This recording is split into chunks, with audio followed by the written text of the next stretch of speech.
Why do some people act with compassion and respect even in the hardest situations, while others seem cold, emotionless, or indifferent? Where does this difference come from? Psychologist Robert McCrae, in his research in 1987 with Paul Costa, showed that one of the 5 main personality traits is agreeableness. This trait includes kindness, cooperation, trust, and consideration for others.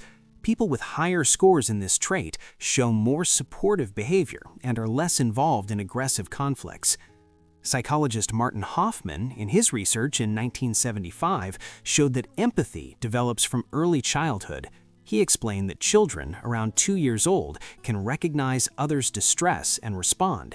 This ability forms the basis for moral and social behavior in adulthood.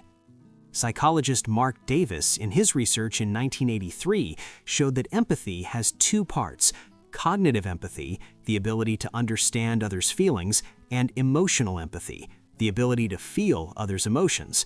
Kind people usually score high in both aspects. Neuroscientist Tanya, in her research in 2004, showed that when people see others in pain, parts of their brain activate in the same way as when they experience pain themselves.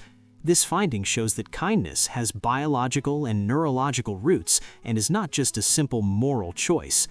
In contrast, psychologist Delroy Paulhus, in his research in 2002 with Kevin Williams, showed that some personality traits, known as the dark triad, are linked to lower emotional empathy. These traits include narcissism, manipulativeness, and emotional indifference. People with higher scores in these traits often behave more instrumentally in relationships.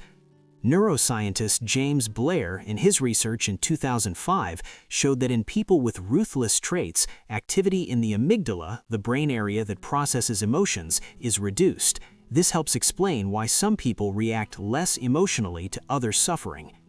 Psychologist Nancy Eisenberg, in her research in the 1990s, showed that children raised in warm, supportive environments demonstrate more pro-social behavior as teenagers. Cold or stressful environments can limit the development of empathy. Neuroscientist Richard Davidson, in his research in 2012, showed that compassion and mindfulness practices can strengthen the brain circuits related to empathy. This means kindness can be taught and developed. In summary, kindness is a combination of personality, upbringing, brain structure, and life experiences. Coldness and indifference also have personality and neurological roots. However, humans have the ability to grow and change, and anyone can cultivate kindness within themselves. If you found this video helpful, please subscribe to the channel, like the video, and share it with others.